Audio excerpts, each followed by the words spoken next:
Title: The Pastel Nightmare. Chapter 1: The Dreamer's Haunting.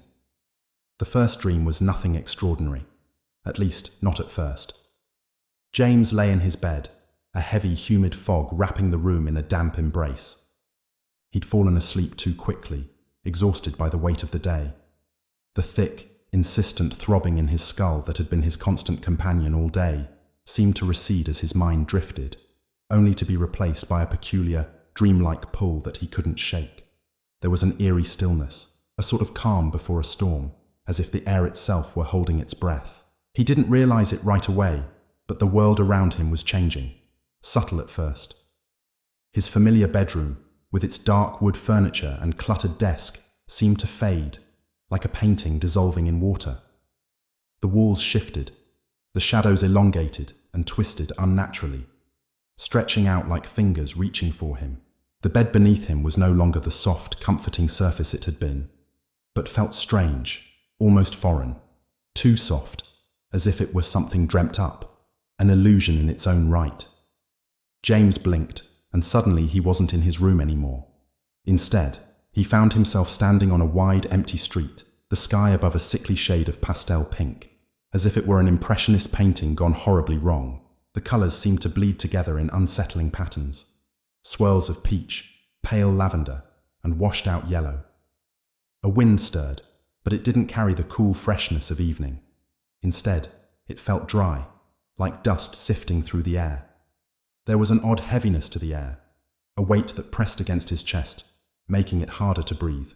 It was as if the very atmosphere had become too dense, too thick to move through. He took a step, but the ground beneath him seemed to sink.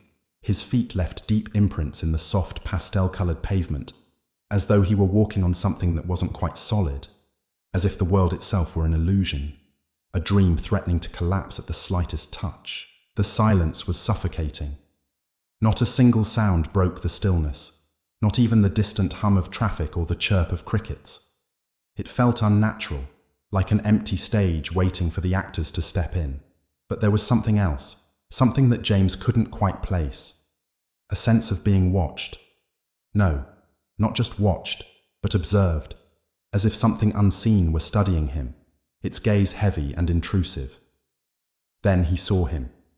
The Pastel Man. James froze, his heart racing in his chest.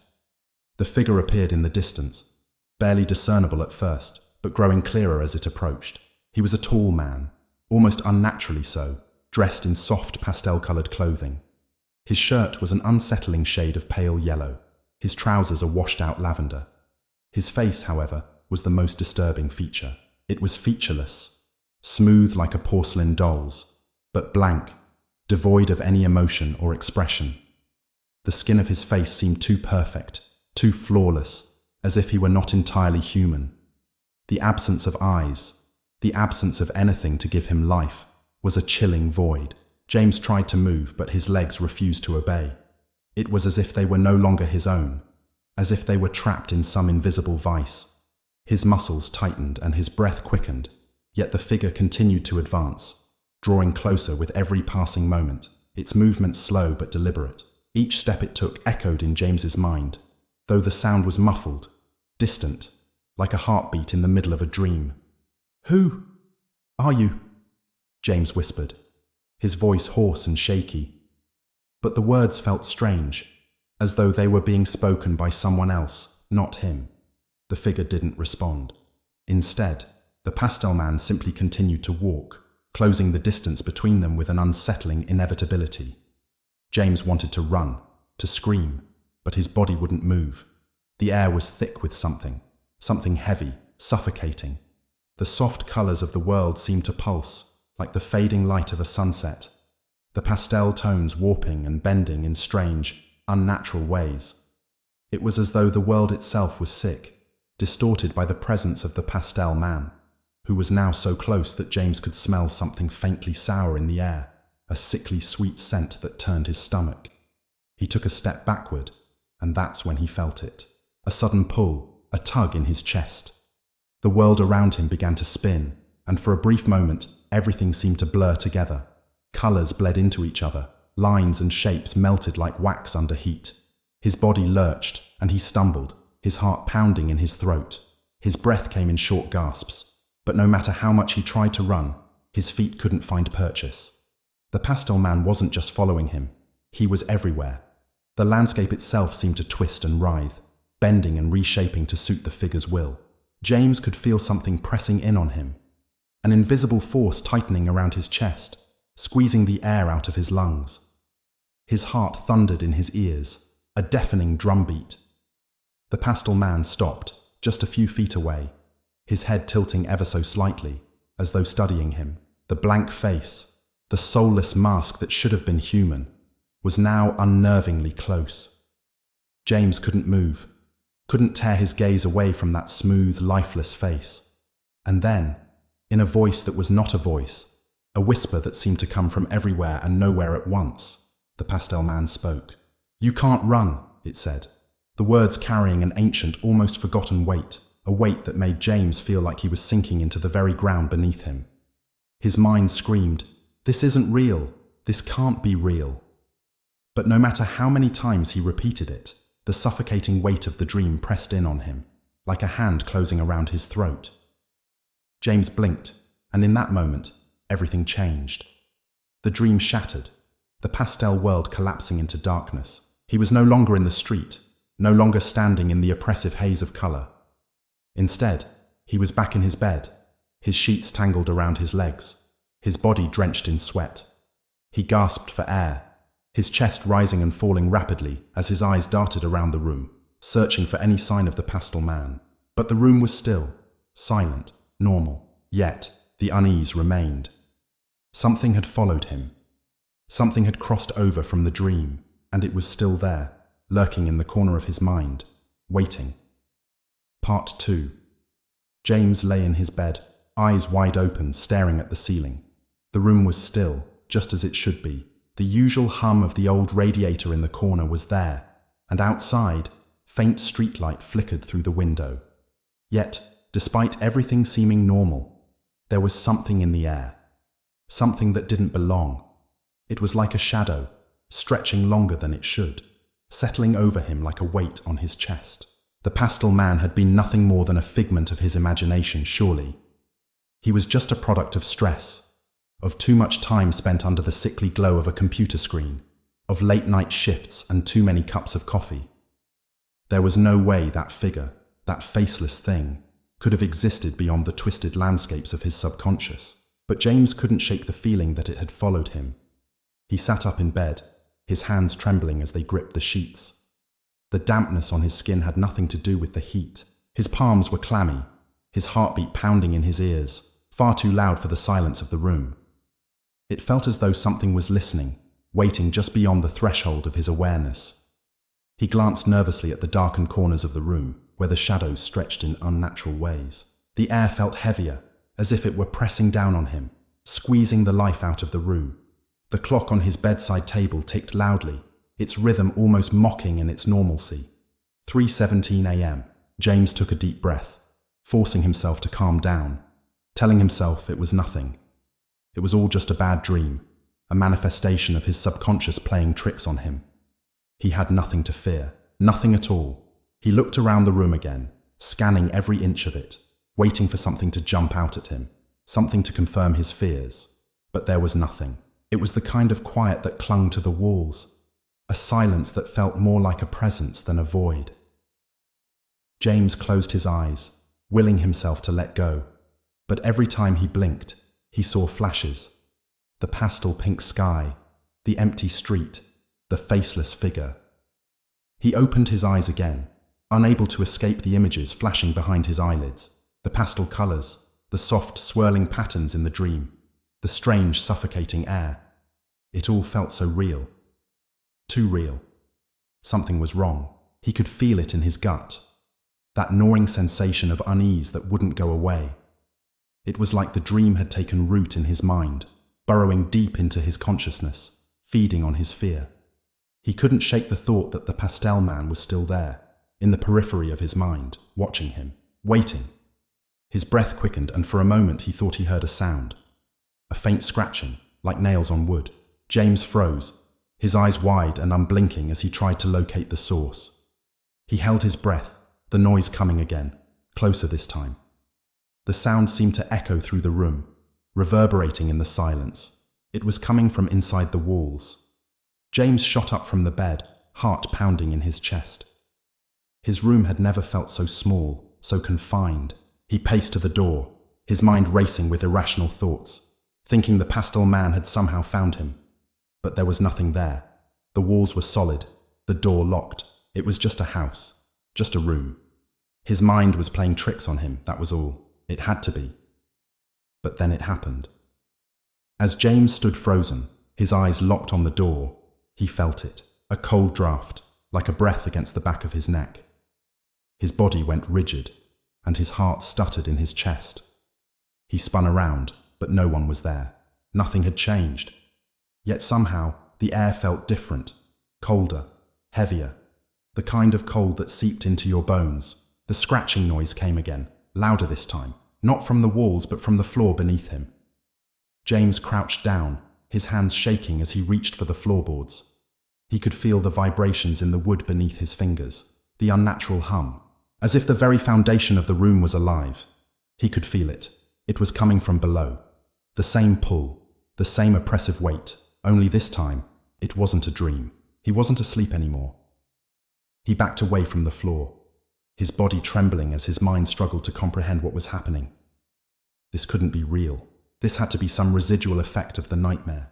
His thoughts felt disjointed, like a tangled mess of threads he couldn't untangle. He had to get out of here. He had to. Before he could move, the scratching stopped. The silence that followed was deafening.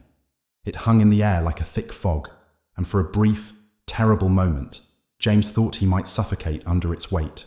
The tension was unbearable, a pressure building in his chest, as if the room itself were closing in on him. Then, the light flickered.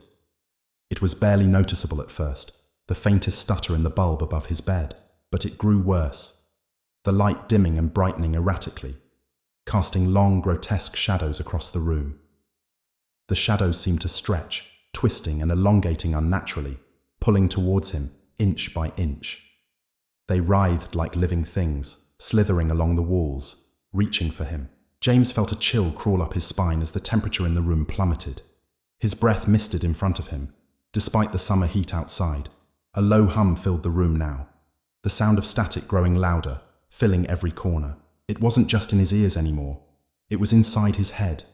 A buzzing, a low vibration, rattling his skull. And then, the Pastel man was there again. But this time, he wasn't in the dream. He was standing in the doorway.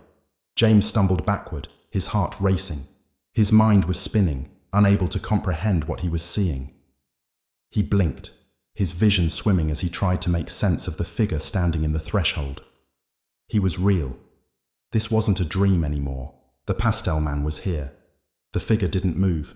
Its blank, smooth face stared at him, unblinking, lifeless. It was exactly as he remembered. Its height, its shape, the way it seemed to exist in defiance of natural law, as if it were simply too perfect, too wrong. There was something wrong with the way it stood there, in the doorway, something in the stillness of its presence that made the air feel colder, thinner. James wanted to scream, but no sound escaped his lips. His body was frozen, his feet glued to the floor. He felt like a puppet, controlled by strings he couldn't see. The figure raised one long, gaunt arm, and the faintest hint of a whisper echoed through the room. Soft, just beyond his hearing, like a faraway voice speaking directly into his mind. "You shouldn't have woken up."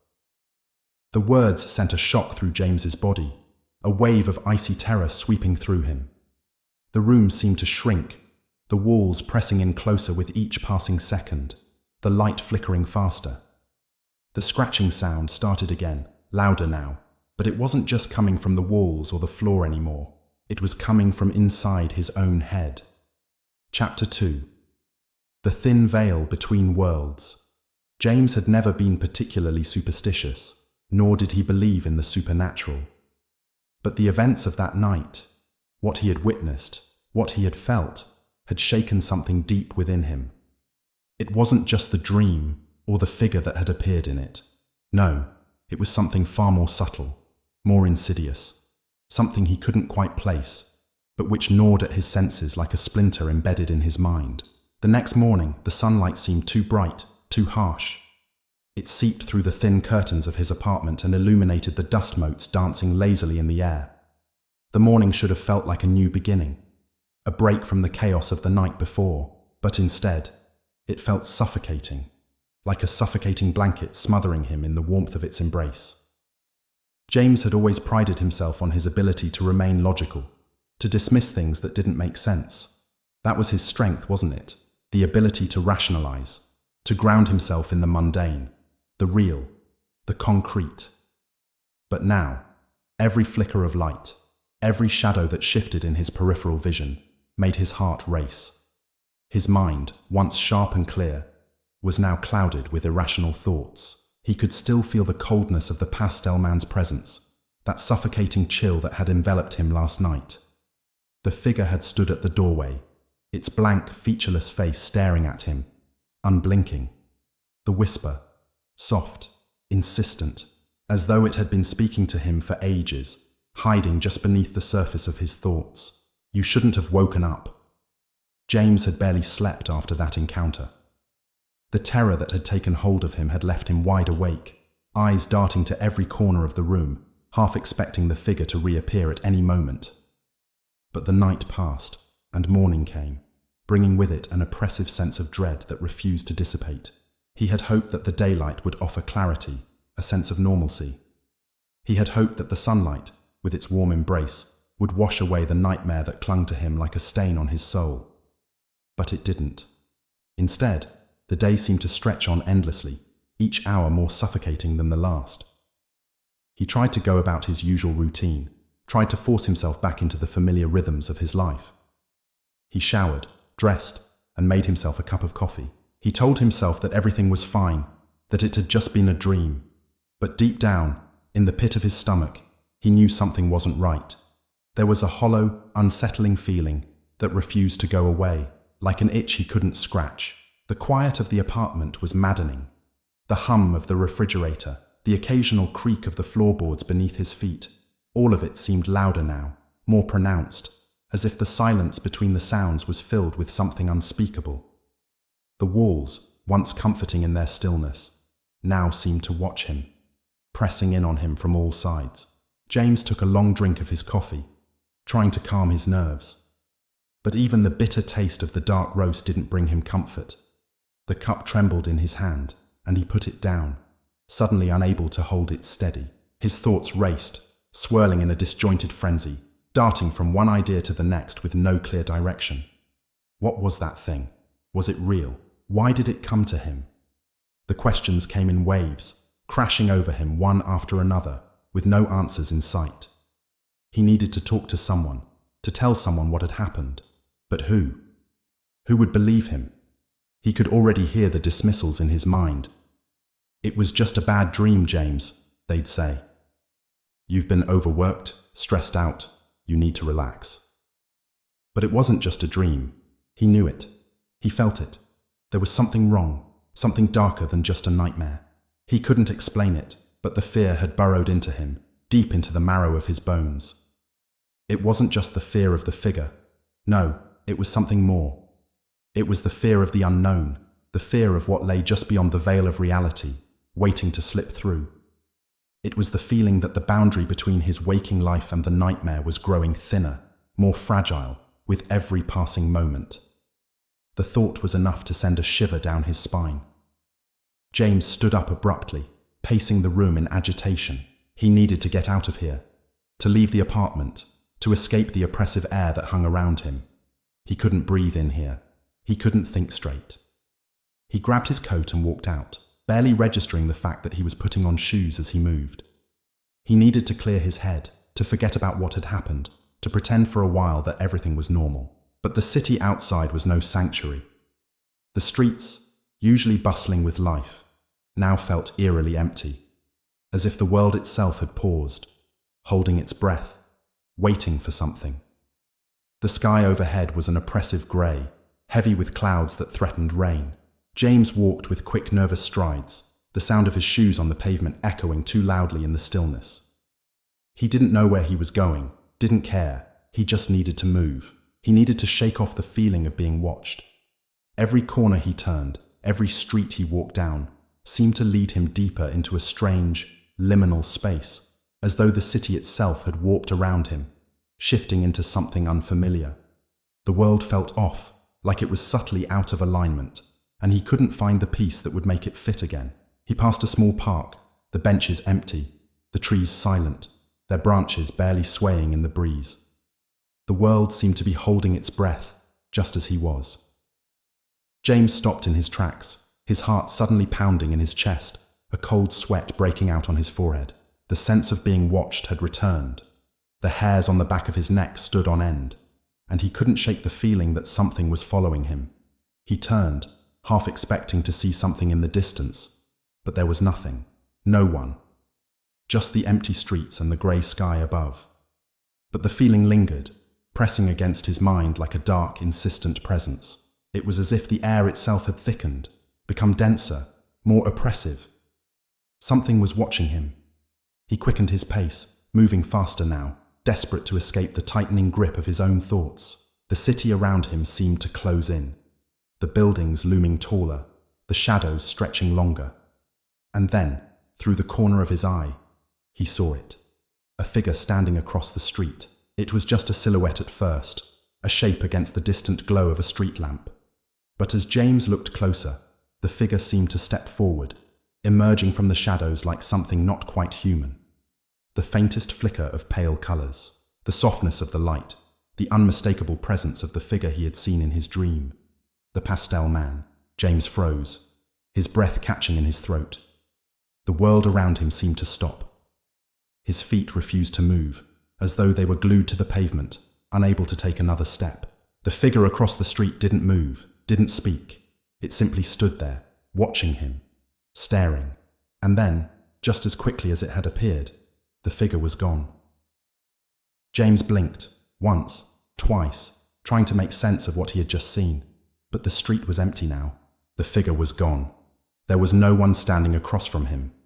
He felt a chill creep up his spine, and in that moment, he realized with a sinking certainty, it wasn't just in his head. It wasn't a figment of his imagination. The Pastel man was real, and it was hunting him. Chapter 2. The Thin Veil Between Worlds. Extended. James had always considered himself a man of logic, the kind of person who could easily dismiss an unsettling thought, trace it back to a rational cause, and file it away in the mind's cluttered drawer marked unnecessary. But the events of the previous night, the dream, the figure, the whispers, they clung to him like a persistent shadow, refusing to be ignored. As the first light of day crept through the blinds of his apartment, James felt an overwhelming sense of claustrophobia. The sunlight, usually a welcome sight, now seemed to intensify the sense of dread coiling deep in his chest. The walls of his apartment, which had always felt like a safe cocoon, now pressed in on him like a tomb. The ticking of the old clock on the wall, which he'd always considered soothing, now seemed too loud, too persistent, as though each second was another nail being driven into his mind. He stared at his reflection in the bathroom mirror as he splashed cold water on his face, trying to clear away the fog of sleep, trying to wake up. The reflection that stared back at him seemed off. His face was pale, his eyes dark and bloodshot from the lack of sleep. But it wasn't just the physical changes that unsettled him. It was the feeling that the man in the mirror wasn't quite him, that he was looking at someone else. A stranger. A ghost. Was it really just a dream? James wiped the condensation off the mirror, forcing himself to look again. There was nothing unusual about his appearance, nothing he could point to as the source of his unease. And yet the reflection didn't feel like his own.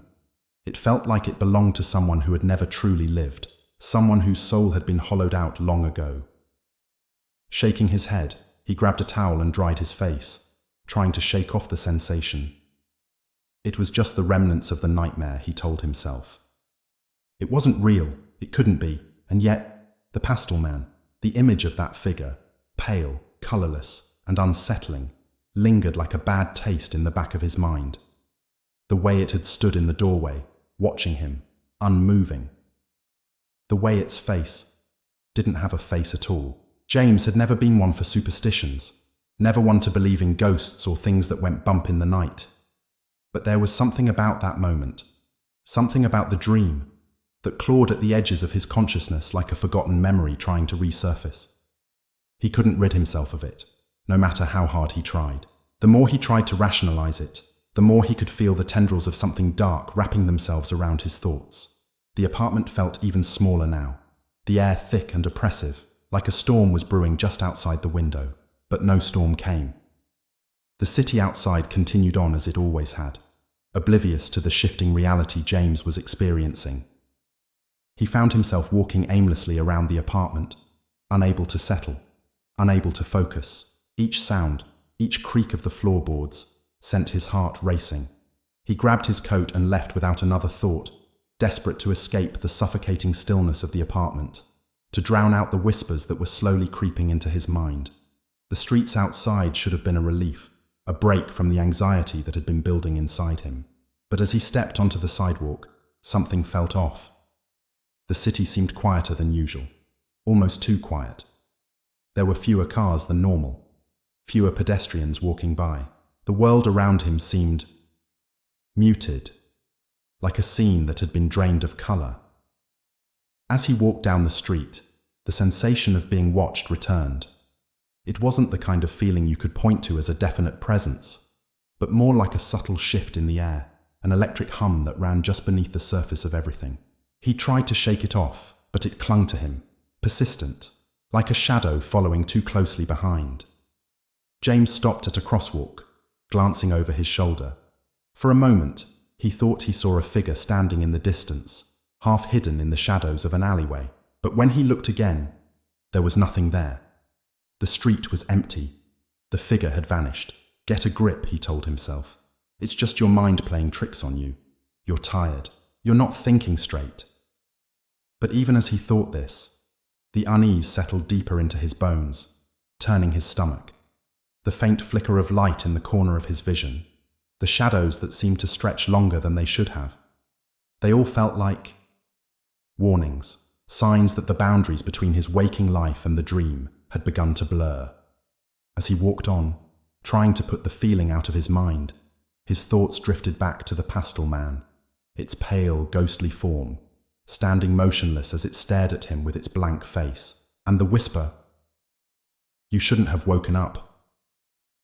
It hadn't made sense at the time, but now the words resonated in his mind like an ominous echo. You shouldn't have woken up. What did it mean? And why had it said that? It wasn't a phrase one would normally hear in a dream, was it? No, it wasn't just a dream. James was certain of it now. The figure had been real. The feeling had been real. His thoughts raced as he turned down a quiet street, away from the bustle of the main roads. The air was colder here, the buildings taller, more imposing. The shadows seemed to lengthen, stretching out toward him like fingers, reaching out to pull him deeper into the gloom. He was so lost in his own mind, in the chaos of his thoughts, that he barely noticed when he turned the corner and found himself standing before a large, run-down building he didn't recognize. It was an old brick structure, its windows dark and lifeless, the paint chipped and peeling off the walls like old skin. The door to the building stood slightly ajar, an eerie invitation. The darkness inside seemed to pull at him, beckoning him closer. James stepped forward before he could stop himself. There was something magnetic about the building, something that called to him in a way he couldn't explain.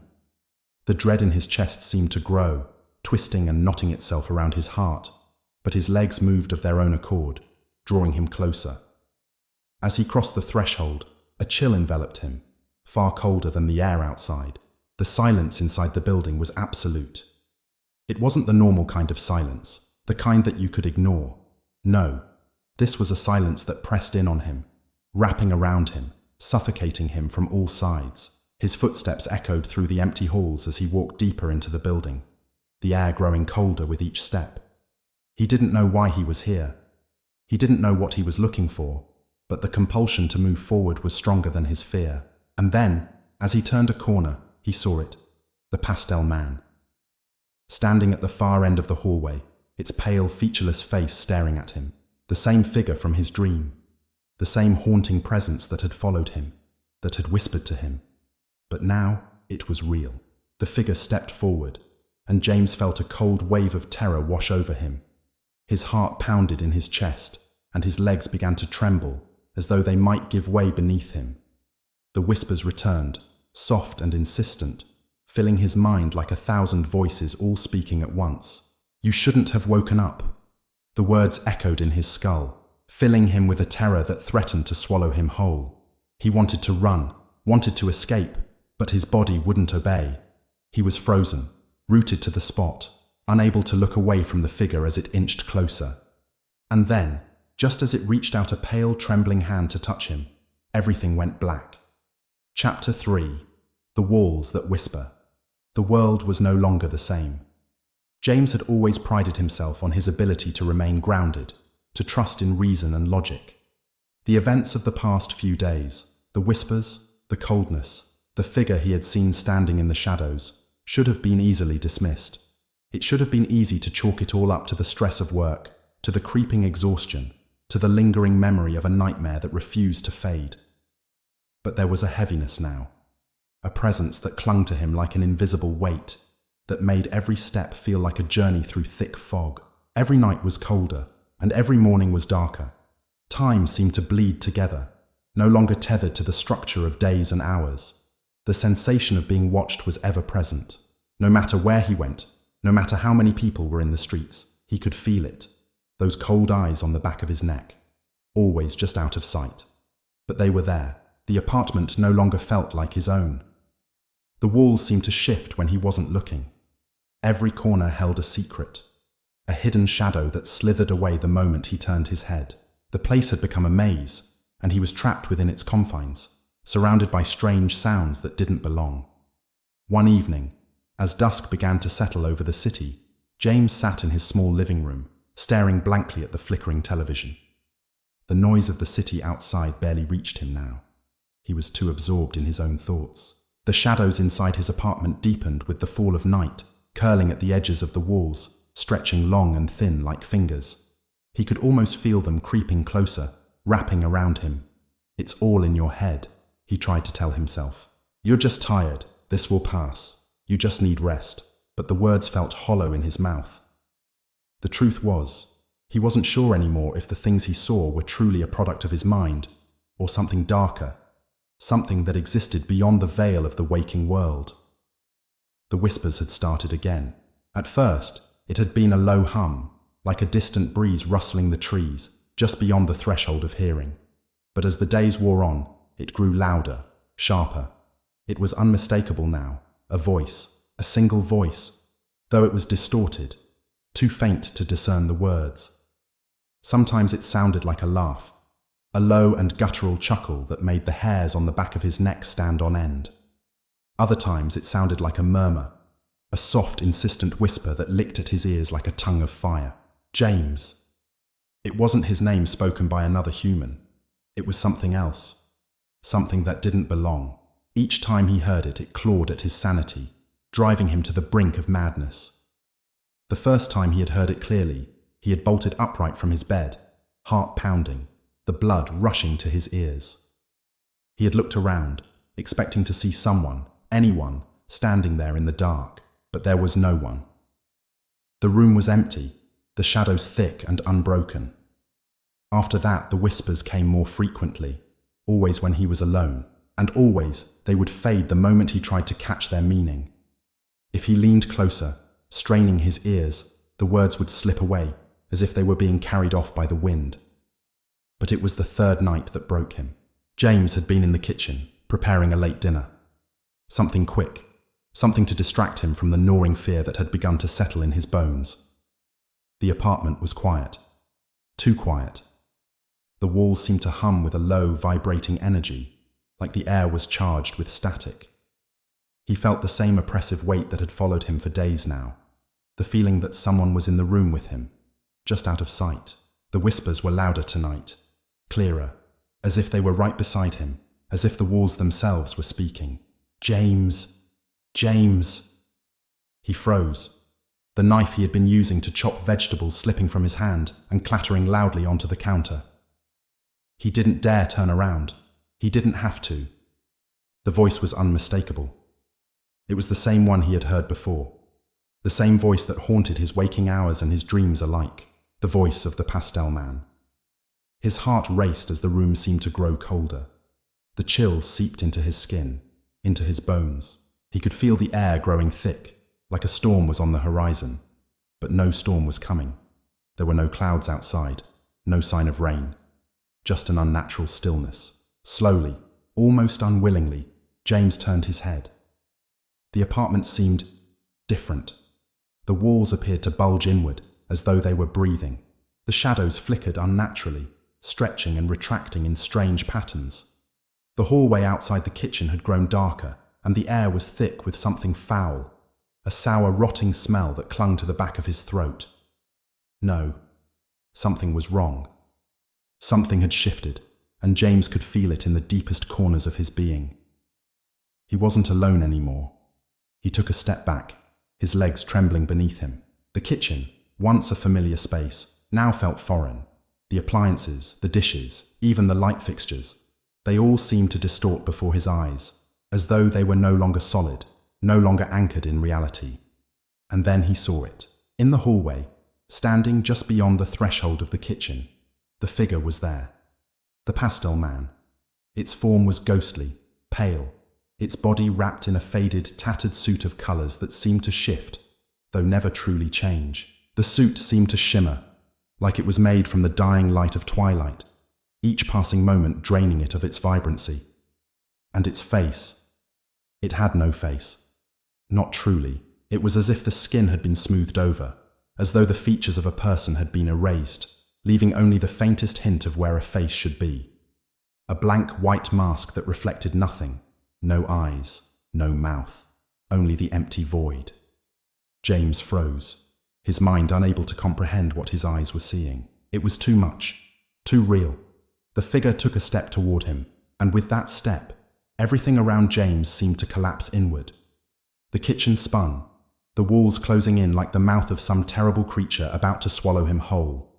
His vision blurred, and the sound of his own breathing became too loud, too insistent in his ears. The Pastel Man spoke again, its voice a hollow echo, dripping with malice. "You shouldn't have woken up, James." His legs gave way. He fell to the floor, his back hitting the cold tiles with a sickening thud. He couldn't breathe, couldn't move. As the shadows around him seemed to come alive, wrapping around his body, pulling him deeper into the void.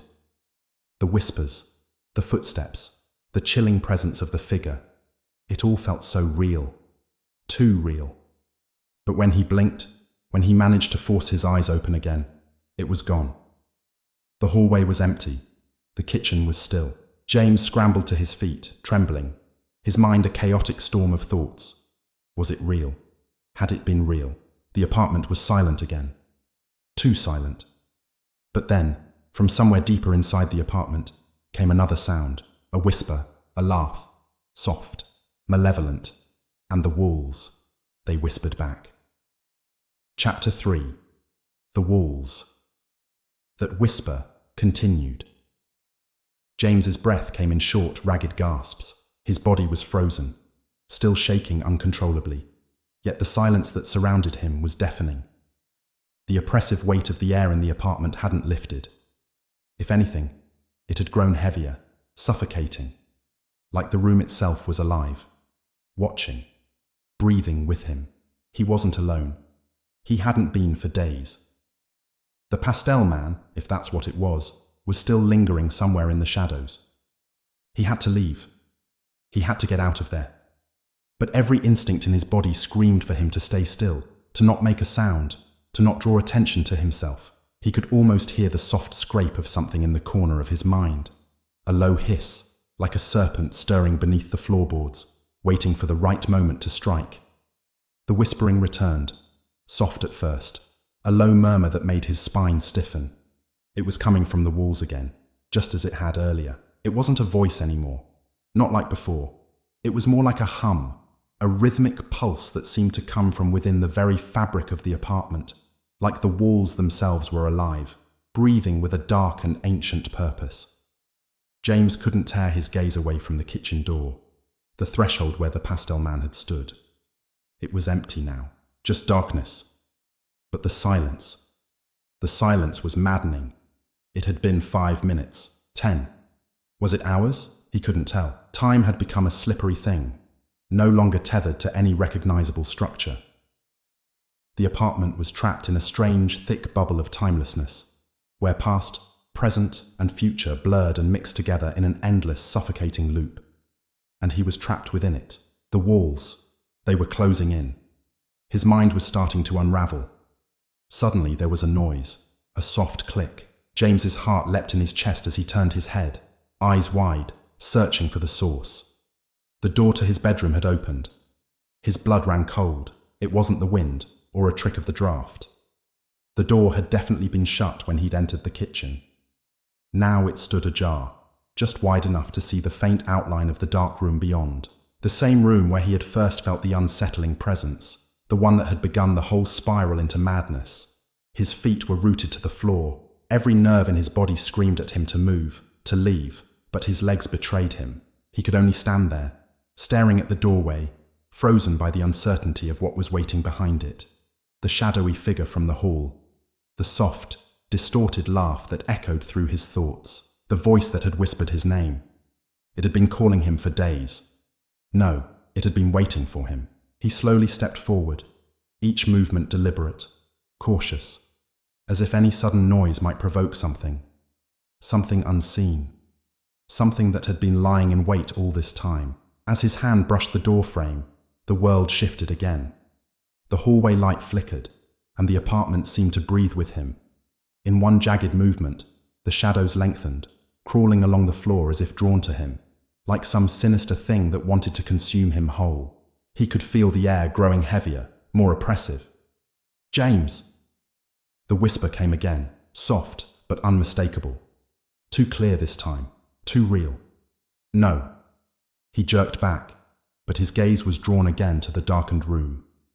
His instincts told him to run, but his body betrayed him, making him step forward instead, toward the abyss that had claimed his apartment, toward the thing waiting in the darkness. And yet, his own mind, taunting him, urged him to go, to see it for himself. "James, come inside." It wasn't a command. It wasn't a plea. It was a request that sounded so innocent, so tempting. "Come inside," it whispered again, but now it sounded more like a promise of something unknown, something unspeakable. The soft creak of the bedroom door swinging open wider filled the apartment, followed by a low thudding noise, like something large being dragged slowly across the floor, scraping against the wood. The sound made James's heart stop, his stomach turning over as a wave of nausea hit him. It was as though whatever waited behind that door had begun to move, and now it was coming toward him. The hairs on the back of his neck stood on end. He knew that if he stepped through that door, he would not return the same. He would never be the same again. His mind might unravel, or worse, he might simply disappear into the dark. His breathing grew more frantic as he took an unsteady step backward, but the weight of the presence, the pressure of whatever was in the room, kept pulling him forward. And then, just as he had turned to flee, there was a voice, right behind him. "Don't go." It was soft, almost affectionate. The tone was wrong. It was too sweet for something so grotesque, too familiar for something so horrifying. James spun around, but no one was there. The walls were silent again. The air was still, but something had shifted. It wasn't a sudden thing. There was no loud bang, no violent action. It was more like the slow crawl of something dark, like an insidious ink spreading across the edges of the world. He could feel it in his chest, in his throat, tight, suffocating. It had been watching him. It was always watching him. Whatever was in the apartment with him, whatever was behind that door, had been here long before he had. It knew him. It knew everything about him, his thoughts, his fears. It had been feeding on them. The cold that had settled in his bones deepened, spreading through his limbs, locking him in place. His body was betraying him. His limbs felt heavy, like they were being held down by invisible hands. The more he fought against it, the worse it became. And then, as the sound of distant breathing filled the room, the air suddenly shifted. The world felt wrong. It was like the very laws of nature were being bent, twisted into something else entirely. The walls were no longer just walls. They were alive. He could see it now, veins of black running beneath the pale wallpaper, pulsing like blood through skin, as if the apartment itself was breathing with malevolent life. With a shock, he realized the truth. The apartment wasn't just haunted, it was alive, and he was a prisoner within it. The whispering began again, louder now, filling his ears, filling his mind with static. The sound was coming from every direction, crawling into his thoughts, seeping into his consciousness. The apartment was speaking to him, no, commanding him. "Come back, James." And then, as if on cue, the door to the bedroom slammed shut with a deafening crash, plunging the room into total darkness. His body screamed for him to run, to get away, but his legs were weak, his movements sluggish, like he was being dragged by invisible chains. There was only the darkness now, the suffocating, overwhelming darkness that wrapped around him, pressing in from every side, drowning him. Chapter 4: The Abyss of Silence. James woke with a start, his body drenched in cold sweat, his heart racing as though it had been drumming against his ribs for hours. The silence that met his ears was unnatural, a thick, suffocating quiet that pressed down on him from every direction. His eyes shot open, scanning the familiar confines of the apartment. It was still. Too still. It had been a restless sleep, if it could even be called sleep. The haunting whispering had continued long after he had closed his eyes, wrapping itself around his mind like an unshakable vine, squeezing tighter with each passing hour. In the brief moments of his restless dozing, he had seen fleeting images of figures, shadowy outlines that danced in the corners of his vision, just beyond the threshold of his consciousness. He tried to sit up, but his body refused to respond. He could feel the weight of something unseen pressing him down against the mattress, like invisible hands forcing him into the bed, pinning him to the sheets. Panic surged through him, but it was a distant, muffled panic, as though it were happening to someone else, someone far away.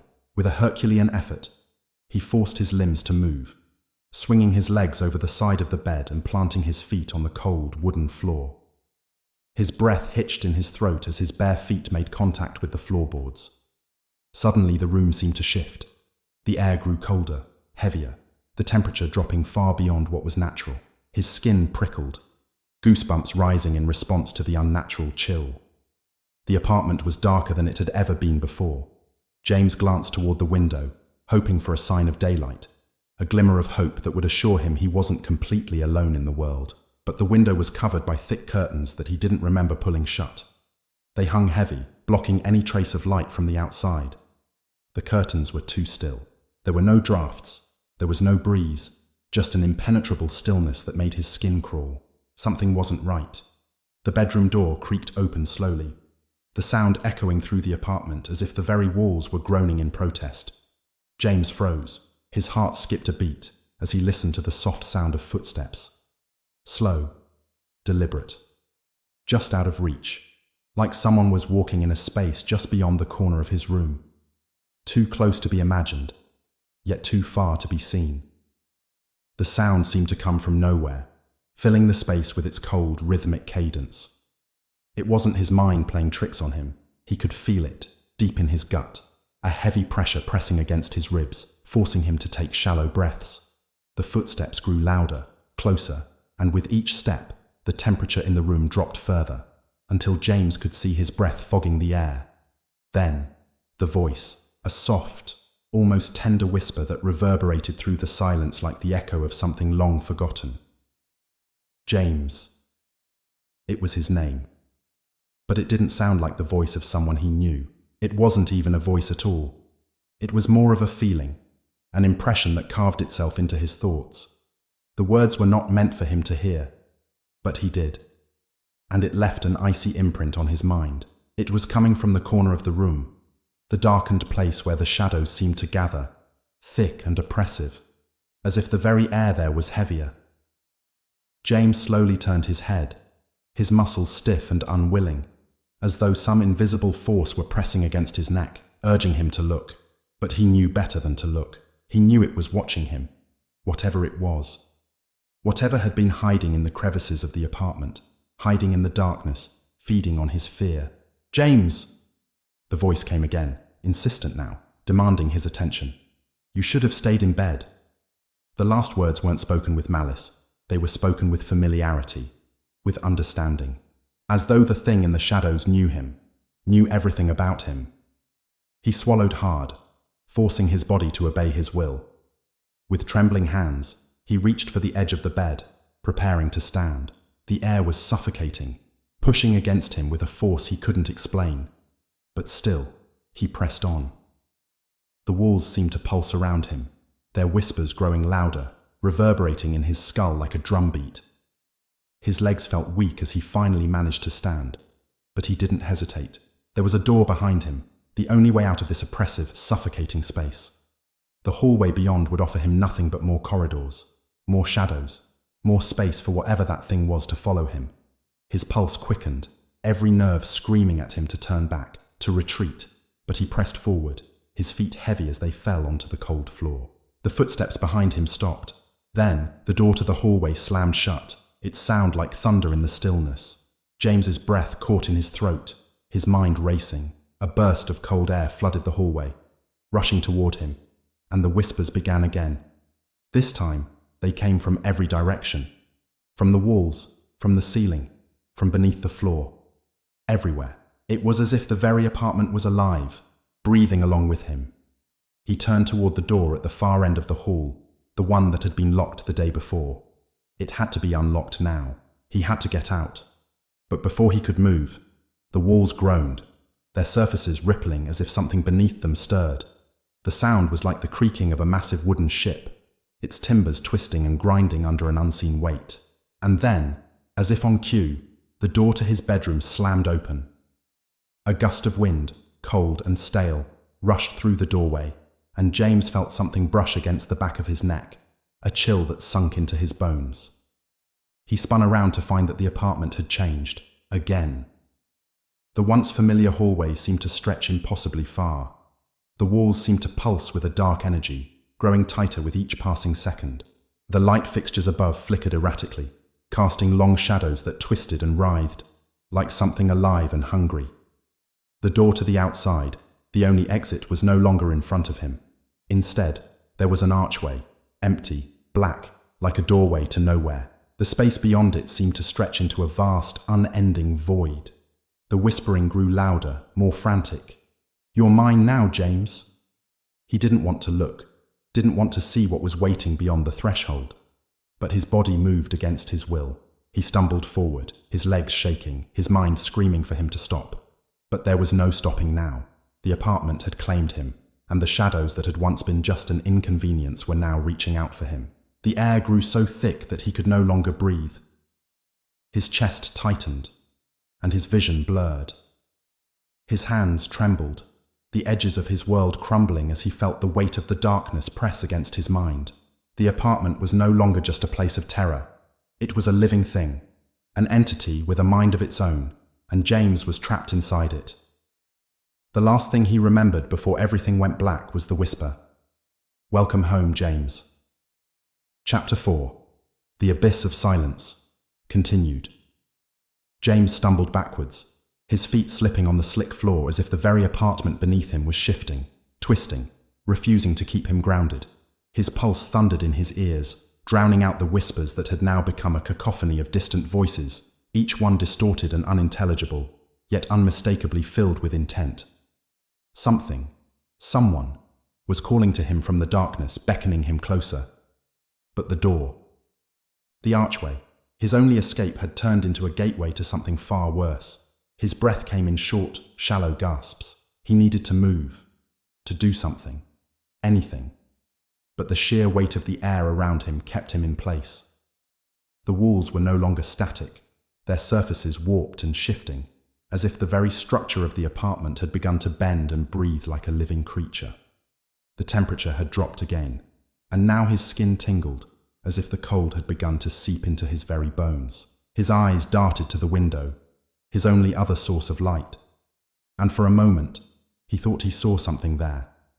A figure, fleeting, a silhouette against the glass, its face hidden behind a shroud of mist. It was no more than a shadow, but it was enough. He snapped his gaze away, heart hammering against his ribcage as he forced himself to move. He couldn't stand here.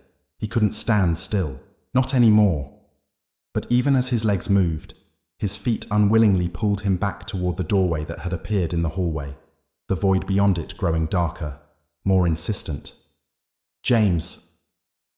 The voice came again, low and soothing, like a lullaby sung by someone who had known him for far too long. "Come closer. You know it's the only way." He wanted to scream, to tell whoever, whatever, it was to stop, to leave him alone.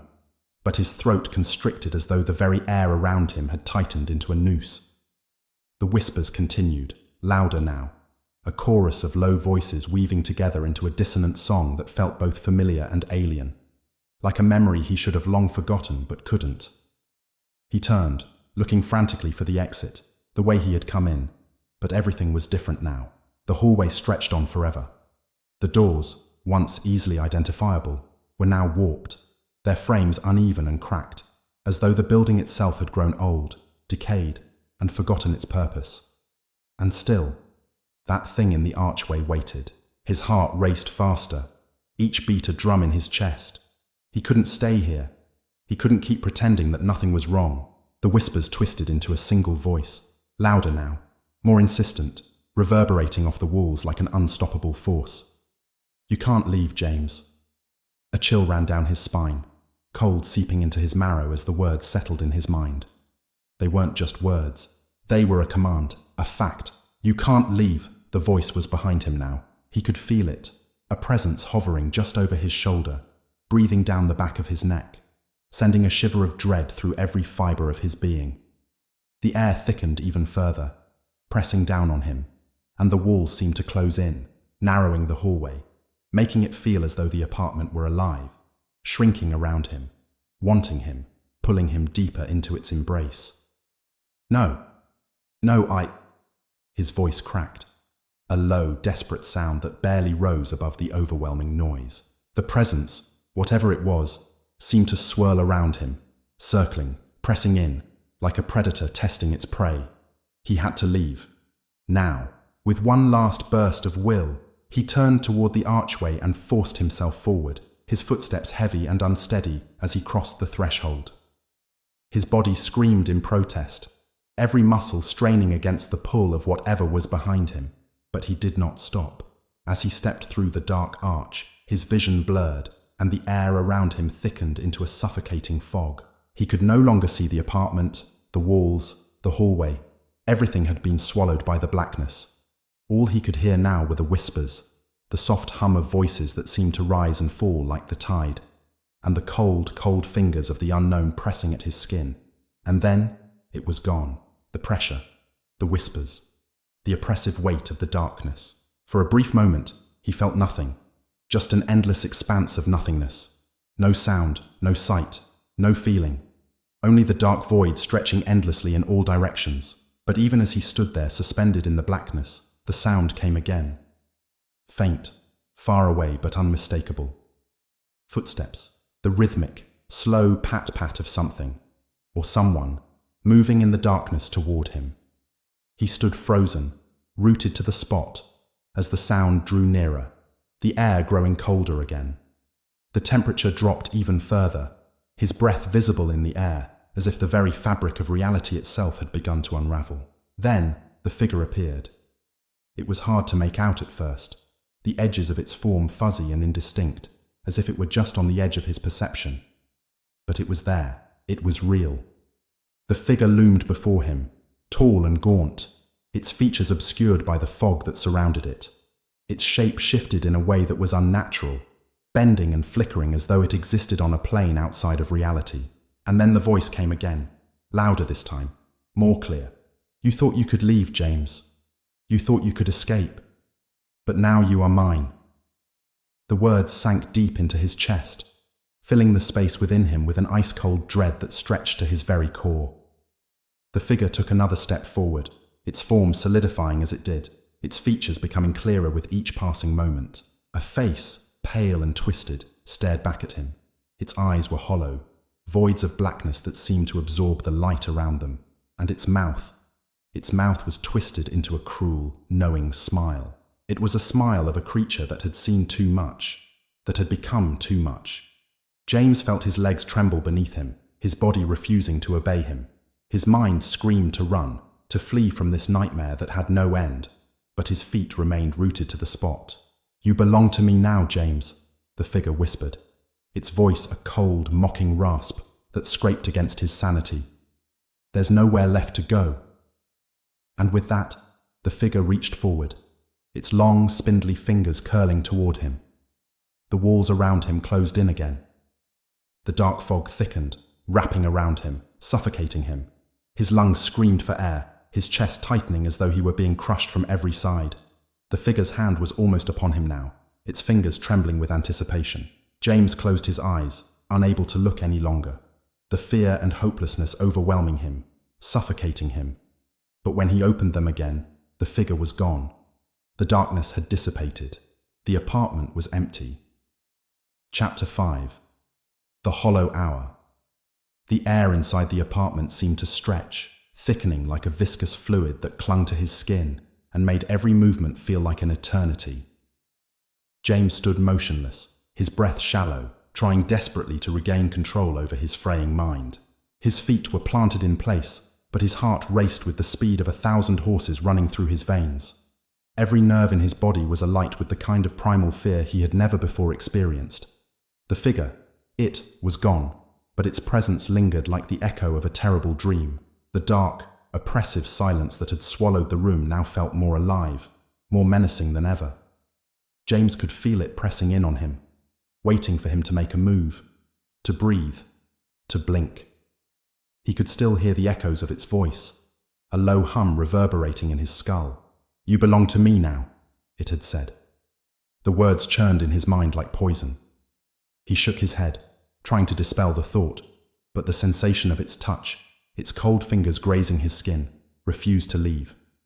It was as though the very space around him had become infected with the twisted presence of something that didn't belong, something ancient.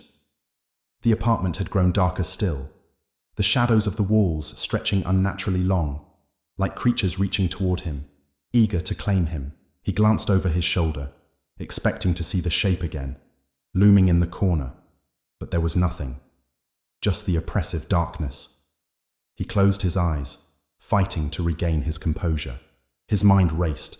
He needed a plan, something to break the grip this place had on him. Escape. There had to be a way to escape. He couldn't stay here.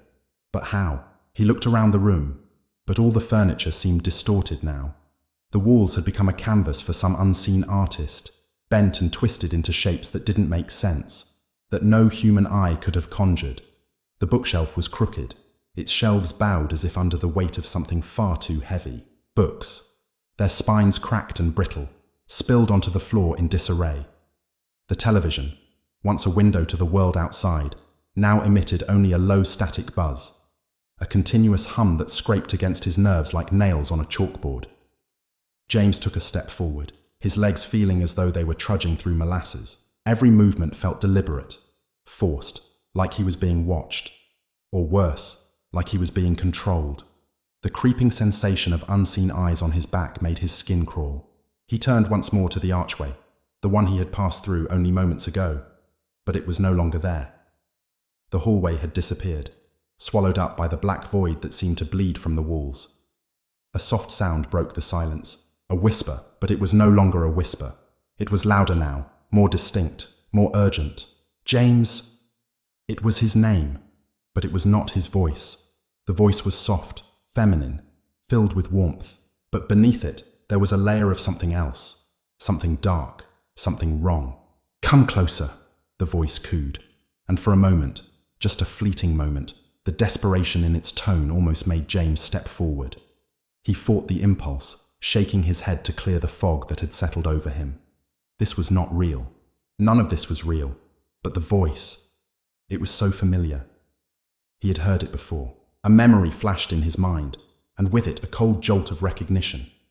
The woman. Her. His pulse spiked, and panic surged through him like an electric current. He staggered backwards, instinctively reaching for the door, but it wasn't there. The air had become so thick, it felt like a weight on his chest, smothering him, stealing the very breath from his lungs. His vision blurred as he struggled to breathe, the walls closing in, the silence swelling with the suffocating pressure of something about to crush him. Suddenly, the hum of the television grew louder, more insistent. The static hissed in the air like an angry serpent. James spun to face it, his eyes widening as the screen flickered and flashed with violent bursts of light. For a split second, the image on the screen shifted. He saw her, her face, but it wasn't her. It was distorted, twisted, as though she were reaching out through the static, trying to pull him into the screen itself. Her eyes, his eyes, were wide, wild, filled with a madness he couldn't quite comprehend. Her mouth stretched into a wide, unnatural grin, exposing teeth that weren't quite human. And then her voice, her distorted, warped voice, filled the room once more. "James, it's too late. You can't escape. You never could." The words crashed into him like waves in a storm, drowning him. He tried to look away, to move, to scream, but the screen held him in place. But before he could even process what was happening, the light on the television flickered again, and then, snap, the screen went dark. The room fell into an eerie silence, save for the distant whisper that seemed to come from the very air around him. The temperature dropped again, a sharp, biting cold that nipped at his skin. He clenched his fists, the cold seeping into his bones. His mind was spinning, unraveling. He needed to leave. He needed to find a way out. He turned away from the television, but the room had changed again. The walls were breathing. The edges of the wallpaper seemed to shift, moving in a rhythmic pattern, as though the apartment itself was alive. It was alive. He could feel it, the pulse of the room, the heartbeat of the space, thudding in time with his own. "James!" The voice, once again, came from the darkness. He could feel it now, surrounding him, suffocating him. It was everywhere. It was in his head. "You are not alone here. You never were." He spun around, trying to find the source of the voice, but there was no one. No one but the apartment, and that voice. And then, in the corner of his eye, something shifted. The bookshelf.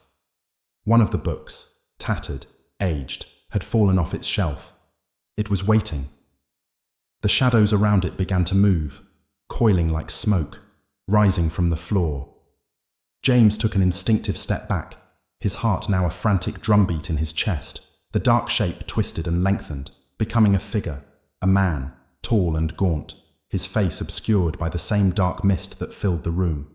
His fingers were long, unnaturally long, his hands grasping at the edges of the bookshelf as if it were his anchor in this decaying space. James's breath caught in his throat as the figure turned its head toward him, its face obscured by the fog. But the eyes... James could see them now, glowing in the dark, hollow, burning with an unnatural light. "James," the figure whispered, its voice impossibly deep, an echo of something ancient. "You can't outrun what's inside you." James could feel his legs give out beneath him, his mind crumbling under the weight of the entity before him. The walls, the apartment, they were closing in, pressing in on him, and for the first time, he realized the truth of the place he had walked into, the truth of what was waiting, and the truth of what he had become. James's breath caught in his throat as the figure continued to stand before him, its presence like a black hole that sucked the very light from the room. The air was thick with dread, as if time itself had stalled, and James found himself staring at the hollow, glowing eyes of the figure that seemed to know him better than he knew himself. His heart pounded, deafening in his ears, but still, the figure did not move. For a moment, James thought the shadow would speak again, but the air between them felt suffocatingly still. No words came. The silence stretched on for what felt like an eternity, wrapping itself around James like a shroud. He could feel his pulse hammering against his temples, but the figure's gaze held him in place, binding him with invisible chains. He tried to look away, but his body refused to obey. His feet were frozen to the floor. The figure seemed to grow taller, its form stretching like an ancient tree, the limbs twisting upward toward the ceiling. The walls around him seemed to warp and bend in response to its presence, as though the very structure of the apartment was bending under the weight of its power. James couldn't move. He couldn't speak. But inside, his mind screamed, "What do you want? What is this place?" The figure didn't respond with words, but the air around him shifted, thickening and pressing against his chest. The temperature dropped so suddenly, James felt the very marrow of his bones freeze. The shadows deepened, pulling away from the corners and gathering toward the center of the room, creating a swirling vortex of darkness. The walls, the furniture, everything seemed to blur, as if the apartment was slowly being consumed by a black fog. And then, with a sickening crack, the floor beneath him buckled. James stumbled, his knees buckling under the pressure, but there was no escape. The floor gave way entirely, splitting open like the mouth of some great beast, and with a terrifying lurch, James fell, plummeting downward into the darkness. The sensation of falling was overwhelming. The air rushed past him, cold and sharp like icy daggers. His stomach churned, twisting in on itself, as the world around him spun and blurred. He reached out, trying to grasp something, anything, to stop his descent. But there was nothing. No walls. No floors. Just an endless void. He screamed, but the sound was swallowed by the darkness, absorbed by the abyss. He was alone in the void, completely and utterly alone, or so he thought. A low growl, guttural and feral, rumbled in the distance. And then the soft, steady thrum of a voice echoed in his ears. "You're mine, James. You always were." The words seemed to vibrate through his skull, reverberating in his very core. James's stomach lurched, the feeling of vertigo becoming almost unbearable. His mind spun, unable to comprehend the depth of what was happening. This wasn't real. This couldn't be real. None of this is real. But the voice, its familiarity, it felt real, tangible. He could feel it pressing against his brain, seeping into his consciousness. He could hear the laughter now, faint but unmistakable. It was hollow, mirthless, like the sound of dead leaves scraping across the ground in a cold wind. Suddenly, the fall stopped. It wasn't a gradual halt. It was as if something had caught him in midair, freezing him in place. His body jerked violently, the world around him snapping back into focus. But what he saw made his stomach drop once more. He was no longer in the apartment. He was in a place, a different place. The room he stood in now was vast, endless even. It stretched far beyond what his eyes could comprehend, a sea of emptiness. The walls seemed to breathe, expanding and contracting with the sound of distant whispers. But no matter how far his eyes traveled, he couldn't see where the space ended. There was no door, no windows, no escape. The floor beneath him was soft, but not in a comforting way. It was slick, like the surface of water, but still solid. His feet left no marks as he took cautious steps forward. Each footfall was eerily muted, as though the very air around him absorbed the sound. He could hear his own heartbeat in his chest, a frantic thrum that seemed impossibly loud in the silence of this strange, endless place. Then, the shadows began to move, slowly at first, like smoke swirling in the air. But then they began to take form. Shapes, figures, faces, they were everywhere, drifting in and out of existence. Some of them were humanoid, but their bodies twisted unnaturally, their features distorted, as though they had been melted and reshaped by some unseen force. Others were formless, just tendrils of shadow that writhed and slithered through the air, following his every movement. James's breath hitched as he realized that the faces, those twisted, gnarled faces, were watching him. Their eyes were all fixed on him, and their mouths, stretching wide in grotesque grins, opened in silent mockery. The shapes of their bodies seemed to merge and morph, shifting into forms that defied all logic, all reason. And the whispers. They were growing louder, louder than before, swirling in his mind, slipping past his defenses and seeping into the cracks of his thoughts. Words he couldn't quite understand, their meanings hidden in a language older than time itself. Then, from the sea of darkness, something stepped forward. It wasn't human, not at all. The figure that emerged from the shadows was unlike anything James had ever seen. It was tall, unnaturally tall, and its limbs were impossibly long. Its skin was ashen grey, stretched taut over bones that jutted out in unnatural angles. Its face was a blank canvas. No eyes, no mouth, just smooth, pale skin. But it was alive. He could feel its presence in every fibre of his being. It was watching him, waiting. "Do you see it now?" the voice asked, the same voice from before. It echoed through the chamber like 1,000 voices, all layered together, impossibly deep. James's mouth went dry as he tried to speak, but the words wouldn't come. His throat closed up, suffocating him as the thing drew closer. He tried to back away, but his feet wouldn't move. "You've always known, James," the voice continued. "You've always been one of us." The figure reached out, its fingers long and skeletal, stretching toward James. As the fingers brushed against his skin, a cold, numbing shock surged through his body, freezing him in place. His vision blurred. His breath was shallow, as though something had stolen his air. The figure's touch was like ice, like death itself, and the world around him began to dissolve into fragments of reality, pieces of memories, lost moments, faces from his past that flickered in and out of focus. His mother's voice calling his name, a childhood toy abandoned in the dust, the sound of laughter, muffled, distant. The world around him fell apart. Chapter 6. The Descent into the Hollow. James awoke to silence. The kind of silence that doesn't just fill the air but presses into your ears, stifling your thoughts, drowning out any shred of reason that might have once lived there. The world around him was an endless void, stretching far and wide into nothingness. He wasn't sure when he had fallen asleep, but now he found himself on his knees, the cold floor beneath him slick and smooth, like ice under his palms. The last thing he remembered was the figure, the tall, ashen thing with its faceless, blank expression.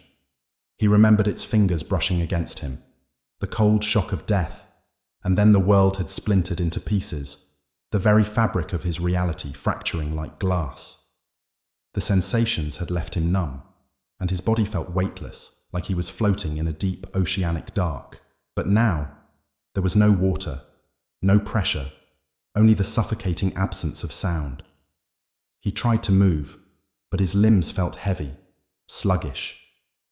His breath came in ragged, shallow gasps, his heart racing as if it had just remembered the panic of living. He pushed himself to his feet, but his legs buckled underneath him. The ground beneath him seemed to tilt and shift like a living entity, as though the very space around him was undulating in response to his movements. No, this wasn't real. It couldn't be real. "You're here," a voice whispered, familiar and unnerving. It slid under his skin, creeping into his ears like the last breath of the dying. "You've always been here." James whipped around, his eyes frantically searching for the source of the voice, but the space was empty. No figure, no shadow, only the abyss, stretching out like a yawning mouth, ready to swallow him whole. He choked on his own breath as the voice continued. "You can never leave. Not now." James swallowed hard, the dry, burning sensation in his throat making it nearly impossible to form words. His mind was racing, trying to process what was happening, what had happened, but every time he tried to focus, everything slipped away. It was as though the very thoughts he clung to dissolved into the air, leaving him with only the eerie whispers, the oppressive silence, and the thick, suffocating darkness. His hands shook as he braced himself against the floor. He had to get out. There had to be a way out of here. He had to wake up, escape the nightmare. But there was no escape. Not here. The voice, if it could even be called a voice, spoke again, this time louder, more insistent. "Don't fight it, James. You're not the first. You won't be the last." A cold wave of dread washed over him as he heard the words, sinking deep into his gut. What did it mean? Suddenly, the air in front of him shimmered. The darkness in the void seemed to shift, coiling like smoke, then solidifying into something. Someone. The figure appeared once again. James's heart skipped a beat, his body going rigid. The tall, ashen figure emerged from the swirling darkness, as though it had always been there, waiting. Its elongated limbs twisted unnaturally as it moved toward him, its blank face like an open wound in the fabric of reality. The hollow, featureless face was suffocating, drawing him in like a magnet, forcing him to confront the void behind those empty eyes. "You think you can escape," the figure said, its voice deep, resonating in the very core of his being. It sounded like an echo from the past, his own voice, his own thoughts twisted and turned against him. "But you already belong to us." James wanted to scream. He wanted to run, to tear his way out of this nightmare, but his feet wouldn't move. His body was no longer his own. Every part of him was trapped, frozen in place by something far older, far more terrifying than anything he had ever experienced. He tried to back away, but the figure was too close now, its cold presence pressing in on him. It reached out with one long, gnarled hand, the fingers stretching toward him with a sickening slowness. James could feel his pulse quicken, his breath coming faster as the figure's hand hovered just inches from his face. He could smell it then, something metallic, something rotten, as if the very air around him had turned sour. "Get away from me." But the figure's fingers brushed his cheek, and a jolt of ice-cold terror surged through him. The touch was like death itself, numbing, suffocating, leaving behind a hollow emptiness in its wake. His body spasmed, and he gasped for breath, but it didn't help. The air was thick and oppressive, choking him from all sides. "You've already seen the truth," the figure whispered, its breath cold against his skin. "We were always here. We've always been watching." Suddenly, the room began to shift again.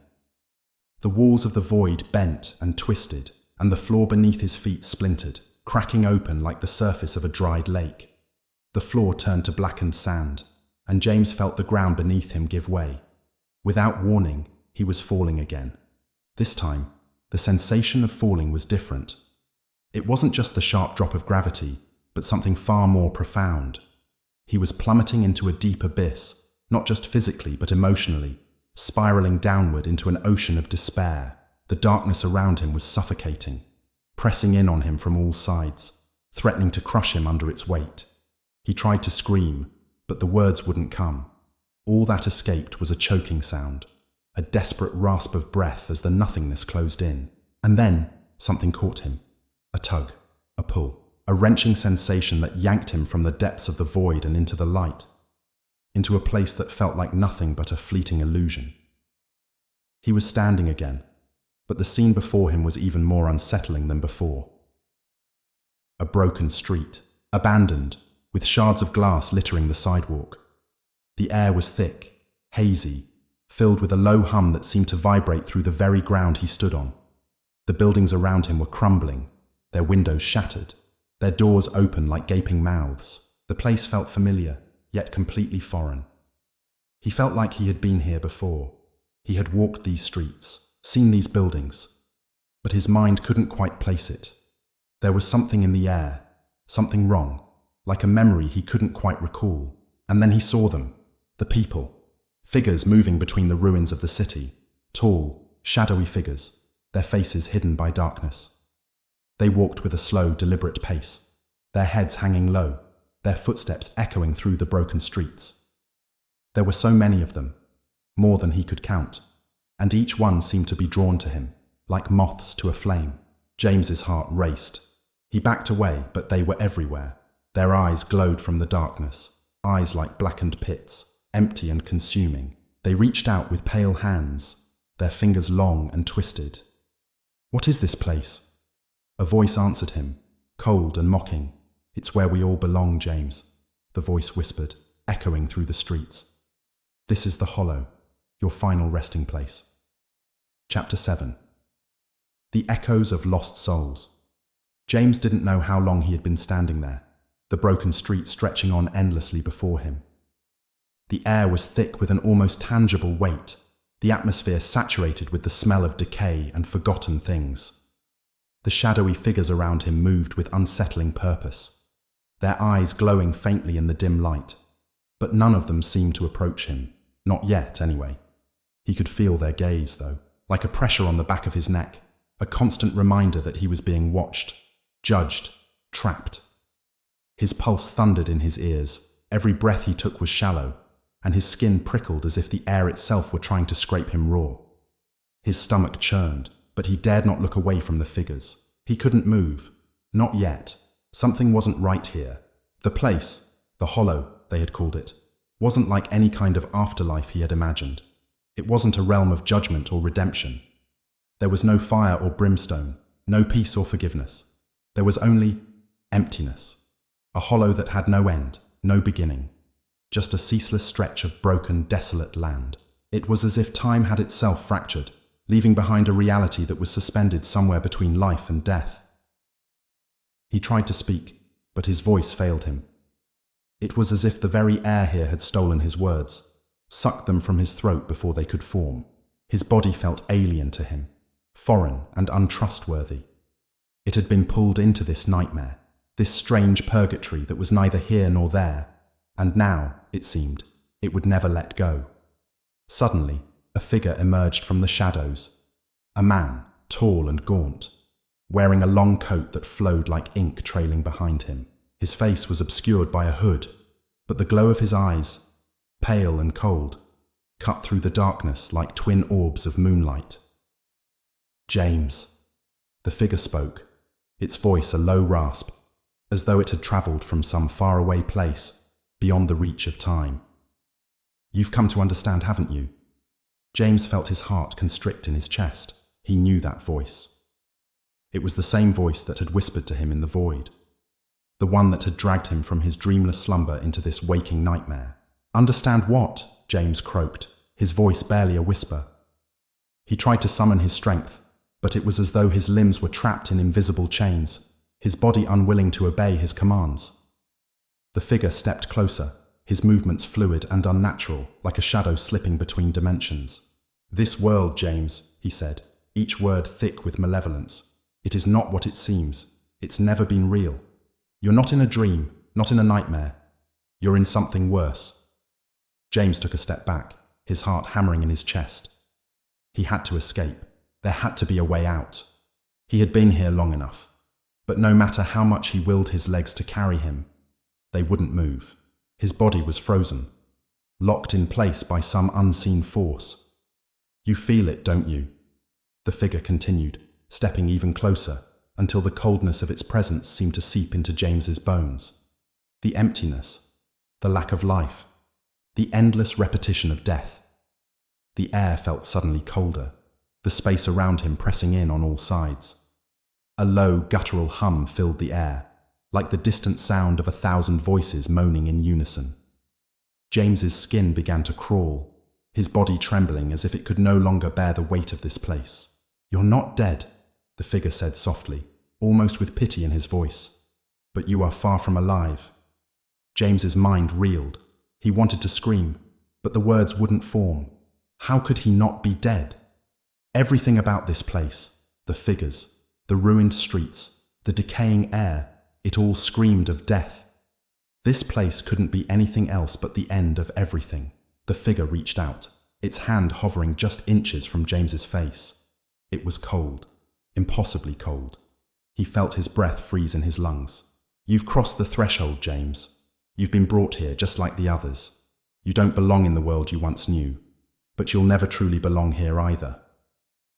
James's eyes widened as the implications of the figure's words sank in. What do you want from me? He managed to whisper, his voice trembling. The figure's lips curled into a faint, unsettling smile. I don't want anything from you. You are here because you have no choice, because you're already one of us. The words echoed in the stillness of the hollow, reverberating through the very ground beneath James's feet. His breath quickened, panic rising in his chest. No! He shouted, his voice cracking, but his words hung in the air like dying embers. I'm not one of you. The figure's eyes narrowed. You misunderstand, James. You are here because you are chosen. Chosen to walk this endless path with the others who have already lost themselves. Chosen to hear the whispers of the hollow. As if on cue, the ground beneath James began to tremble. The sound of scraping metal filled the air, and a low guttural growl reverberated from the depths of the earth. James stumbled, clutching his chest as the ground around him cracked open, revealing a vast pit of darkness, an abyss that seemed to stretch into infinity. Look down, James, the figure said, its voice now a hissing whisper. "Look at the fate that awaits you, the fate of all those who dare to enter the hollow." James turned, his heart sinking as he stared into the endless abyss below him. There were shadows moving within it, thousands of them, writhing, twisting, pulling themselves up from the depths. Faces, hands, arms, bodies, all reaching out toward him, their eyes filled with hunger, with desperation, with the desire to drag him down with them. He tried to step back, but his feet wouldn't obey. The darkness below him seemed to be calling his name, its voice a chorus of the lost souls who had fallen before him. It was a symphony of despair, of grief, of souls forever trapped in the hollow. "They are waiting for you," the figure said, its voice now tinged with something like amusement. "They all want you. They want to pull you down with them, to keep you here, with them forever." James's eyes locked with the eyes of the figures below him, and in that moment, he felt a deep, unshakable fear. It was the kind of fear that gnawed at your very soul, the kind that told you there was no escape, no way out. This was where you would be forever. The ground beneath him shifted again, and before he could react, the darkness surged upward, wrapping around his legs, pulling him closer to the edge of the pit. He screamed, trying to break free, but it was useless. The darkness was everywhere now, swallowing him whole. "You can't escape, James," the figure said from behind him, its voice now like the ringing of a bell. "You were never meant to."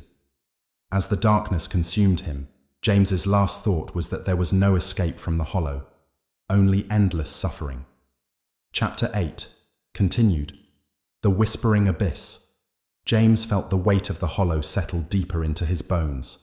The moment the light faded, the atmosphere around him seemed to shift, becoming denser, as if the air itself was alive with the whispers that now began to grow. Slowly, insidiously, back into a cacophony of voices. He could hear them in every direction, but when he turned, there was nothing.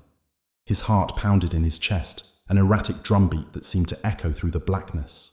His breath came in short, ragged gasps, each one sharp with panic. He was no longer standing. He was floating, drifting, suspended in this world between life and death, the surface of reality too far beyond his reach. His limbs hung weightless at his sides, and his mind reeled with the enormity of what he had seen, of what the figure had said. "You are already part of the hollow," it had told him. But how? How could that be true? James closed his eyes, trying to steady his mind, trying to deny the truth of those words. But the whispers had not stopped. They slithered into his thoughts, curling like invisible snakes around his consciousness. "You cannot escape." The voice was familiar, too familiar. It was the same voice that had haunted his dreams, the same one that had whispered his name in the dead of night. He wanted to scream, to shout back at it, but no sound came.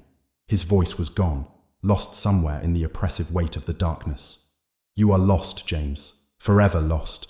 A sudden chill crawled up his spine. The voice, it wasn't just a whisper anymore. It was inside him, deep inside, like a parasite feeding on his thoughts, gnawing away at his will to resist. He tried to shake it off, to fight it, but it was futile. The more he resisted, the stronger it became. The world around him began to flicker, shadows stretching and warping, the edges of reality blurring. For a moment he thought he saw a figure, a faint outline in the distance. He couldn't be sure. But then, just as quickly, it vanished into the shifting blackness. He reached out, hoping to grasp it, to find something that made sense in this maddening void. But his fingers met nothing but cold air. The whispers grew louder, more frantic, until they were no longer just voices. They were faces.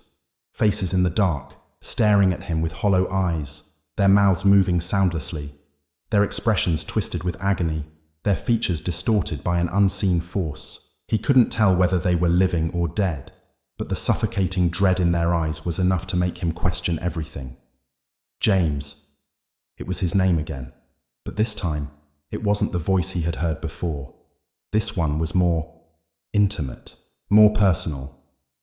It was a voice that was his own, yet somehow not. "Come to us, James." The words echoed in his mind like an ancient forgotten song. a melody that had once been familiar, but now carried an eerie, seductive quality. There was something hypnotic in the way the voices pulled at him, urging him forward, deeper into the abyss. He could feel the tug in his chest, an invisible force drawing him toward whatever lay ahead. "You were always meant to be here." The air felt thick with the weight of those words. He was meant to be here. Meant to be trapped in this nightmare, surrounded by the lost souls of the hollow? The thought made his stomach twist with nausea. He tried to push against the pull, but it was as if his very essence was bound to the hollow, tethered to it in a way he couldn't comprehend. He couldn't escape it. There was no way out. "But we can show you the truth, James," the voice purred, its tone sweet and deceptive. "We can show you what you've been searching for." He shook his head violently, trying to block it out. He didn't want the truth. He didn't want to know what lay beneath the surface of this place. But the more he resisted, the stronger the pull became, dragging him deeper into the core of the hollow. The whispers coiled around his mind like a tight knot, squeezing, tightening. He could feel his sense of self begin to unravel. The more he listened, the more he became them. The hollow-eyed figures, the tortured souls whose names he could never know. They were him. He was one of them now. Was this the end? Before he could even process the thought, the ground beneath him shifted. It wasn't solid anymore. The world around him dissolved, leaving only a sense of falling through endless darkness. His body felt as though it was being pulled apart, each piece of him separated, disassembled, and then reassembled in ways he couldn't understand. The feeling was not painful but disorienting, like losing yourself in a maze with no way out. Suddenly, he felt a presence, an overwhelming, suffocating presence just behind him. He didn't have to turn around to know that it was there. He could feel it, pressing against the back of his neck, cold and foreboding. "James!" The voice spoke again, but this time, it was not from the void. It was coming from within his mind, from deep in the recesses of his own thoughts. "James, don't you see? You're becoming one of us. We are the hollow. We were always meant to be here, and now so are you." James opened his eyes, but he couldn't tell if the world around him had changed, or if he was simply seeing through the veil of his own crumbling sanity. A dim light flickered in the distance, barely visible against the impenetrable blackness. It was not the light from before. This one was different, darker, more sinister. It called to him, like a moth drawn to the flame. He reached out, desperate for something to hold on to. He could feel the darkness shifting, forming around him like the hands of 1,000 unseen creatures, their fingers brushing against his skin, leaving trails of coldness in their wake. The light grew brighter, but as he moved closer, it began to distort, rippling like water disturbed by unseen forces. And then, the truth hit him, harder than any blow could. The hollow wasn't just a place. It wasn't just an abyss where the lost souls were condemned to wander forever. The hollow was a state of being. It was a collection of minds, all trapped in their own suffering, unable to escape. And now James was one of them. As the light flickered and died, he felt himself falling. But this time, there was no fear, only acceptance.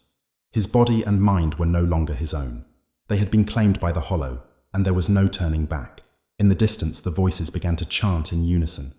A ritual, perhaps, or a call to something darker still. Whatever it was not meant for him. But as he fell deeper into the abyss, the last remnants of his identity crumbled away. James was gone.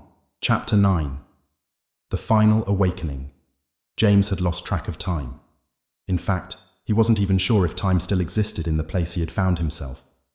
The hollow had swallowed him whole, yet here he was, still conscious, still aware, though not in the way he had once been. He felt no hunger, no thirst, no physical discomfort. He felt nothing, and that was the most terrifying thing of all.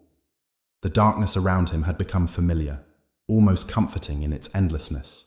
There were no longer any voices, no whispers, no distant wailing echoes of forgotten souls. It was as if the hollow itself had fallen into a deep, unsettling silence, its very essence lying dormant like a sleeping beast. But James knew it was never truly silent. No, the hollow was always awake, always waiting, feeding on the souls that wandered too far into its depths. James tried to move, but his limbs felt as though they were chained to the ground. He couldn't feel the weight of his body, nor the sensation of standing. It was as though he was suspended in a void, lost in a dream that stretched on for eternity. His mind was heavy, clouded by the endless blackness, yet he could not escape it. And he was beginning to wonder if he ever would. But something had changed. A subtle shift in the air, a faint pulse of energy, something alive, something moving within the void. He couldn't place it at first, couldn't make sense of the strange sensation that had seeped into his consciousness. But it was there, lurking just beyond the edges of his awareness, like a faint tremor beneath the earth's surface before a quake. It was watching him. He could feel it, the presence of something other. For the first time in what felt like an eternity, fear crawled up his spine. It was irrational, a simple instinct, but it felt so incredibly real. His chest tightened, and he wanted to scream. He wanted to shout and break free, but no words came. The silence, that oppressive silence, drowned out all attempts to communicate, to rebel. He was alone, but not truly alone. Something was with him, watching, and then, out of the darkness, a shape began to materialize.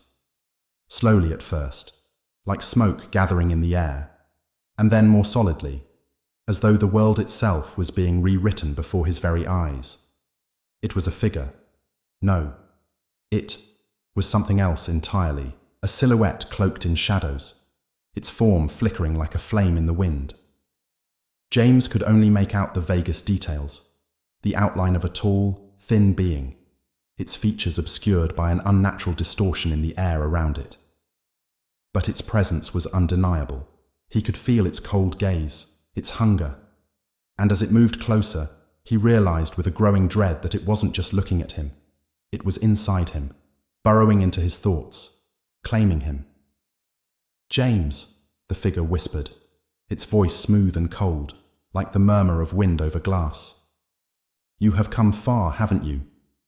The words wrapped themselves around his mind like chains, pulling him deeper into the darkness.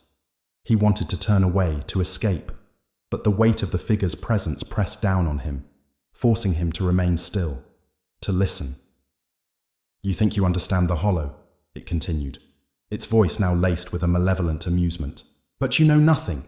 It is not just a place, James, it is a force, a hunger that has existed since before the beginning of time.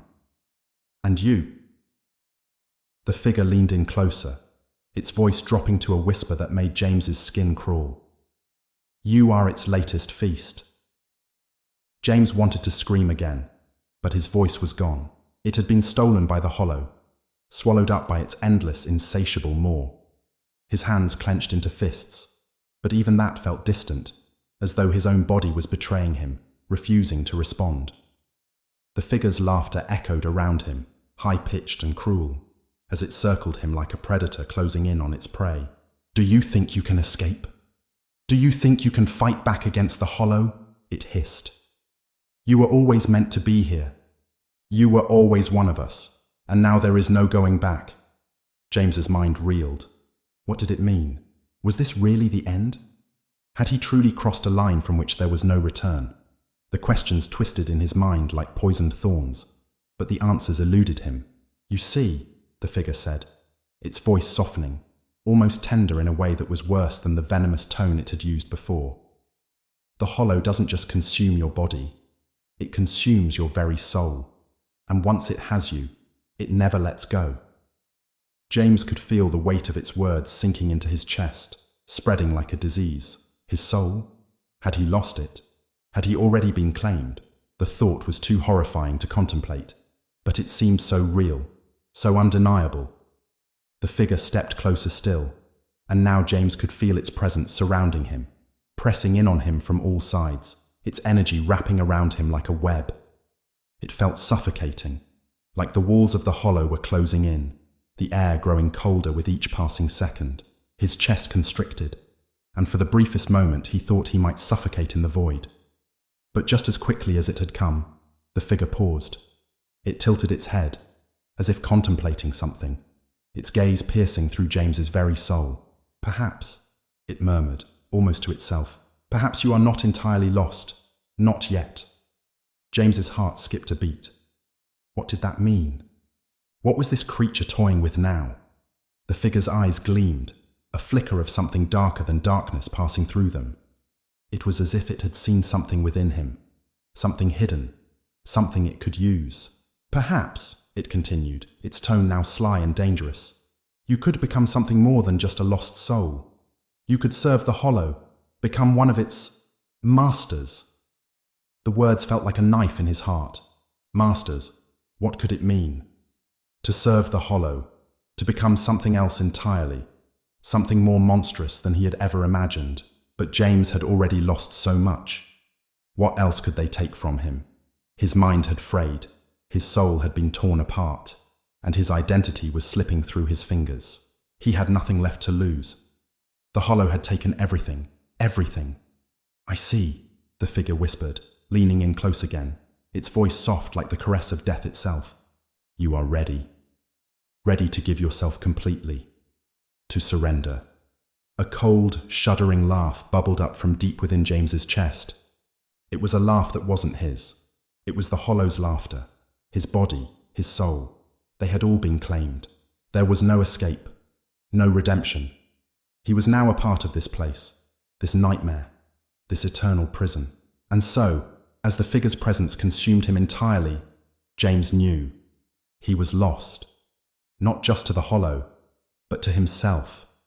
Forevermore, he would wander its endless corridors, a servant to its insatiable hunger, a shadow among shadows. The Hollow had won. Chapter 10. The Eternal Servant. James had once been a man of flesh and blood. He had once walked in the daylight, driven by the mundane desires of life, anchored by the things that anchored all people, the need for food, for shelter, for companionship. He had once believed in escape. He had once believed in freedom. But now, as the last remnants of his humanity slipped from his grasp, the Hollow whispered to him, a cold, ancient voice that had long since forgotten the warmth of life. And with that whisper, James understood. The darkness had consumed him entirely, not just his body, but his very soul. There would be no resurrection, no salvation. The Hollow had claimed him, and he would serve it for eternity. His limbs, once familiar and comforting, were now foreign to him. They were no longer his own. They moved of their own volition, as though his body had been overrun by some darker force. He could not feel the weight of his own arms, the sensation of his legs beneath him. Everything had become a distant dream, a fog that would never clear. His consciousness had been fragmented, shattered, scattered to the winds of this accursed place. But still, his mind, his awareness, remained, clinging desperately to the fragments of his former self. For how long? He didn't know. Time had become irrelevant in the Hollow. There was no clock here, no sun to mark the hours, no change in the air to indicate the passing of time. Days, weeks, years, he could not say. All he knew was that he was here, that he was trapped, and that there was no escaping it. The whispers never ceased. At first, they had been soft, just faint murmurings that seemed to seep from the very walls of the Hollow, or perhaps from the depths of his own mind. He had tried to ignore them, to shut them out, but the harder he fought, the louder they grew. They had wrapped around him like a rope, pulling him deeper into the darkness. Now, they were no longer whispers. They were voices, many voices, echoes of the souls that had come before him, souls that were now lost in the endless night of the Hollow. Their voices merged into a cacophony that filled his head, drowning out all thought. Join us! James! The voices were everywhere now, weaving through the darkness like ghosts weaving in and out of the shadows. His name echoed in his ears, but it didn't sound like his own name anymore.